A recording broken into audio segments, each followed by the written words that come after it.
Hola mis amados hermanos, qué gustazo saludarlos. Hoy sábado 7 de octubre. Estamos en la serie Esperanza Viva. Hoy es el día 5 y se titula Creer sin ver, creer sin ver. En este mundo se dice que hay que ver para creer. Que si no ves, no creas nada. Papelito habla. Somos desconfiados. Nos cuesta trabajo creer en lo que no vemos. Y en cuestiones del mundo, pues tiene su lógica. Pero en cuestiones de seguir a Cristo, en cuestiones de fe, es al revés. Primero creemos y entonces vemos. Primero depositamos nuestra fe en Él, en Dios, en Cristo Jesús, y entonces vemos milagros de parte de nuestro Señor Jesús. Pero es la fe, esa disposición, esa entrega que nos hace ver. En el mundo se dice hay que ver para creer. En la fe cristiana se dice hay que creer para ver. Y de hecho Jesucristo dijo, bienaventurados los que sin ver creyeron. Bienaventurados los que sin ver creyeron. Y eso somos ustedes y yo. Ustedes y yo no caminamos con Jesús y sin embargo creemos en Él. Y no sé si alguna vez te has preguntado, alguna vez le has pedido a Dios, Señor, por favor déjame verte, quiero verte, Señor. Señor, tú te apareciste a Abraham, tú te apareciste a Moisés, hablaste cara a cara con Moisés, Señor, te apareciste a Pablo en el camino a Damasco, ¿por qué no te apareces, Señor? Quiero verte. Y eso, honestamente, quizá muestra una falta de fe, sobre todo si se hace con esta intención de y entonces voy a creer mejor, y entonces voy a creer más. Es al revés, mis hermanos. Los que necesitan ver para creer en realidad no están creyendo. Porque la definición bíblica de la fe es la certeza de lo que se espera, la convicción de lo que no se ve. Hoy vamos a estudiar este pasaje en el que el apóstol Pedro les dice a los cristianos en Asia Menor, bienaventurados ustedes porque sin ver creyeron. Y vamos a leer y vamos a encontrar enseñanzas para nuestra vida, para creer sin ver. Gracias, Señor, por este día que tú nos das. Señor, tú eres el que da la vida, tú eres el que da el latir del corazón. Cada respirar viene de ti. Señor, permítenos hoy día escuchar tu voz, verte, Señor, aún con los ojos cerrados. Saber que estás ahí aún sin ver, Señor. Te queremos pedir, Señor, que nos hables. En el nombre santo de nuestro Señor Jesucristo. Amén. Amén, amados hermanos. Vamos a leer Primera de Pedro 1, del 8 al 9. Dice así la palabra de Dios. A quien amáis, y aquí, déjenme leer poquito desde el 7 para que entendamos de quién está hablando. Gloria y honra cuando sea manifestado Jesucristo. Ahí nos quedamos ayer. Versículo 8. A quien amáis, a Jesucristo, a quien amáis sin haberle visto, y en quien creyendo, aunque ahora no le veáis, os alegráis con gozo inefable y glorioso, obteniendo el fin de vuestra fe, que es la salvación de vuestras almas. Qué hermoso pasaje, 2 versículos solamente vamos a estudiar el día de hoy, no tenemos prisa, vamos a ir escudriñando la escritura verso a verso. Y noten ustedes cómo el apóstol Pedro les dice a la gente, a quien está escribiendo esta carta, de Jesucristo a quien amas sin haber visto y en quien crees aunque no lo veas. 2 veces dice, no lo han visto, pero creen y lo aman. Y esto es muy interesante porque recordemos quién escribe esta carta y a quién la escribe. El apóstol Pedro está escribiendo esta carta a cristianos en Asia Menor. Y recordemos quién es Pedro. Pedro caminó con Jesús. Pedro sí vio a Jesús con sus propios ojos. No solo eso, Pedro comió junto a Jesús, durmió junto a Jesús, caminó junto a Jesús. Pedro anduvo con Jesús más o menos 3 años y medio, 4 o 5, no sabemos exactamente, se calcula que 3 años y medio tradicionalmente, caminó junto a Jesús, él sí lo vio, anduvo con él, siguió sus pasos, olió su aroma, escuchó sus palabras. Pedro estaba ahí cuando Jesús multiplicó los peces y los panes. Pedro estaba ahí cuando Jesús calmó la tormenta. Pedro estaba ahí cuando Jesús anduvo sobre la mar. Pedro estaba ahí cuando Jesús dio el sermón del monte, lo escuchó de primera mano. Pedro estaba ahí cuando Jesucristo fue arrestado y llevado a la cruz. Aunque sea de lejos, probablemente Pedro vio a Jesús en la cruz. Y qué gloriosa gracia de Dios que Pedro estaba ahí, aún después de haberlo negado, cuando se aparece el Cristo resucitado y asciende a los cielos. Pedro estaba ahí, lo vio con sus propios ojos. Los apóstoles estaban ahí, pero los que reciben esta carta no estaban ahí. Por lo menos la mayoría de ellos no. Bueno, el apóstol Pedro les dice, ustedes no estaban ahí, no lo vieron. Ellos no estaban ahí cuando multiplicó los peces y los panes, no lo vieron con sus ojos, no comieron junto a él, no lo vieron calmar la tormenta, ni andar sobre las aguas, ni ser crucificado, ni resucitar. Por dos razones muy sencillas. La primera de ellas, porque se trata de una segunda generación. El apóstol Pedro escribe esta carta muy probablemente 32, 33 años después de la resurrección de Jesús. Han pasado 32 años. Muchos de los que reciben esta carta ni habían nacido, otros eran demasiado jóvenes, niños. Pero incluso los viejos estaban lejos. Y esta es la segunda razón, porque se trata de una segunda generación, pero también porque estaban lejos de Jerusalén. Pedro está escribiendo esta carta a los cristianos en Asia Menor, lo que hoy es Turquía, muy al norte de Jerusalén. Probablemente algunos sí viajaron a Jerusalén muchas veces. Probablemente haya entre ellos algunos judíos. Hemos dicho que la mayoría no eran judíos. Entonces, sea como sea, el apóstol Pedro dice, ustedes no lo vieron, yo sí, pero creen en Cristo Jesús. Y esto es lo maravilloso. Ustedes no lo vieron, pero creen en Jesús. Aman a Jesús. Se han entregado a Jesucristo. Y esto es maravilloso porque ustedes y yo estamos en las mismas. Ustedes y yo estamos en las mismas.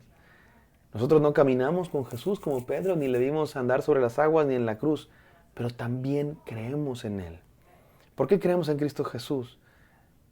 Por fe, por fe. Pero no es una fe tonta, no es una fe ciega, es una fe informada, es una fe que sí ha visto lo que Dios ha hecho en nuestro corazón, lo que Él ha hecho en mi vida, lo que ha hecho en la vida de otros, y el testimonio de aquellos que sí lo vieron, como Pedro. Pedro y los otros 12, y luego 120 hermanos y muchos otros a los que se apareció Jesús, sí lo vieron.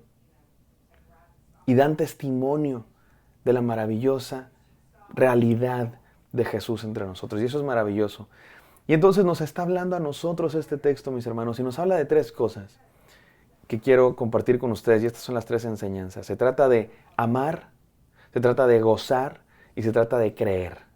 Amar lo que no vemos, gozarnos en quien no vemos y creer en quien no hemos visto. Vamos a cada una de ellas. Número 1, amar al que no ves. El apóstol Pedro les dice, ustedes no lo han visto, pero lo aman. Aman a Jesús, a quien no han visto. Mis amados hermanos, no necesitamos ver con nuestros ojos a Jesús para amarlo, porque sabemos lo que Él ha hecho por nosotros. Sabemos que murió en la cruz. Tenemos testimonio de eso. Lo creemos con todo nuestro corazón y lo amamos. Y sabes que esto de amar a Dios, a Cristo, es importantísimo. Es la base de la vida cristiana, así de sencillo. Y déjame te lo digo de esta manera. Somos pecadores, ¿no? Tú eres pecador, yo soy pecador. ¿Y por qué pecamos, mi hermano? ¿Sabes por qué pecamos? Porque hay una naturaleza pecadora. Porque amamos el pecado. Nos gusta el pecado. Por eso pecamos. Si no amáramos el pecado no sería un problema. El problema es que amamos el pecado. ¿Y cómo nos podemos quitar el pecado? ¿Cómo podemos vencer el pecado? Si lo amamos, si nos gusta, si nos atrae. ¿Sabes cómo? Con un amor mayor. El amor de Dios. Esa es la clave, mi hermano. Amar a Dios es la clave de dejar el pecado atrás. No se trata de fuerza de voluntad. No se trata de disciplina. Se trata de amar a Dios. Eso es lo que nos motiva. No se trata de obedecer a las reglas por miedo. Se trata de amar a Dios y eso nos transforma.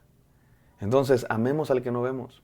Me acuerdo cuando mi esposa y yo éramos novios, comprometidos, y ella vivía en la Ciudad de México, yo en los Estados Unidos. Estábamos lejos y pues no nos veíamos en vivo nunca, más que cuando yo viajaba hacia México y después cuando nos casamos.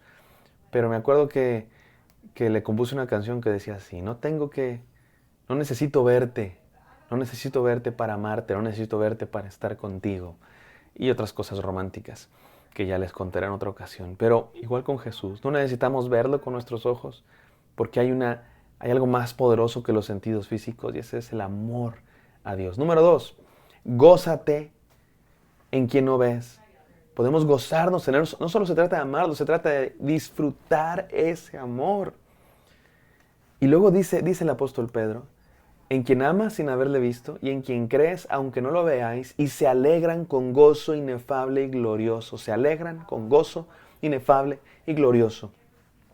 ¿Cómo nos podemos alegrar con gozo inefable? ¿Qué es eso de inefable? Que no se puede entender, que no se puede expresar con palabras. ¿Por qué estás gozoso, hermano? Te están persiguiendo, te están rechazando, tienes problemas, tienes situaciones difíciles, enfermedades, problemas económicos, problemas laborales, problemas de salud, problemas de familia. ¿Por qué tienes gozo y paz en tu corazón? No sé, no lo puedo expresar, pero lo tengo. Porque aunque no veo la luz al final del túnel, aunque no veo la solución, tengo paz y gozo. ¿Por qué? Pues porque Él murió por nosotros y resucitó, porque Él está vivo. Como decíamos ayer, si Él vive, hay esperanza. Por eso nos gozamos. No solo se trata de estar en paz en los problemas, se trata de tener gozo en los problemas, porque Él está con nosotros. Porque sabemos que nuestra vida está en sus manos. Y número 3, creer en quien no ves. Termina diciendo el apóstol Pablo, obteniendo el fin de vuestra fe, que es la salvación de vuestras almas. Aquí hay que explicar algo muy importante. La fe no nos salva. El que nos salva es Cristo Jesús, su obra redentora en la cruz, su entrega en la cruz, su sangre es la que nos limpia, es su gracia la que nos salva. ¿Y por qué dice aquí el apóstol Pedro? Obteniendo el fin de vuestra fe, que es la salvación de vuestras almas. Porque la fe no nos salva. La fe no es la causa de nuestra salvación, pero la fe sí es el medio de nuestra salvación. Dice la Biblia que somos salvos por gracia. La gracia de Dios es lo que nos salva. Su gracia mostrada en Jesucristo. La muerte de su Hijo. Su sangre derramada es lo que nos salva. La gracia. Somos salvos por gracia. Por medio de la fe. La fe no es la causa de nuestra salvación, pero sí es el medio por el cual la recibimos. Digamos que la fe no está en el camino hacia nuestra salvación, sino en el camino de nuestra salvación para recibirla. No sé si queda claro, pero digámoslo así. No somos salvos porque creímos. Somos salvos por gracia, pero esa gracia la recibimos por medio de la fe. Que la fe también es un don de Dios, es gracia que Dios nos ha dado. Pero ¿por qué me interesa mucho enfatizar esto, mis queridos hermanos? Porque no debemos confiar en la fe, debemos confiar en Cristo Jesús y esa es la fe. La fe tiene un objeto, una meta que es Cristo, no la fe en sí misma. Y por eso podemos creer sin ver. Vamos a orar. Gracias, Señor, porque aún sin ver podemos amarte, gozarnos en ti, aún en medio de las pruebas y creer en ti, Padre Santo. Permítenos depositar toda nuestra confianza en ti, en el nombre santo de Cristo Jesús. Amén. Amén, queridos hermanos. Espero que esto haya sido de bendición para ustedes. Me encantaría encontrarlos el día de mañana. Bendiciones.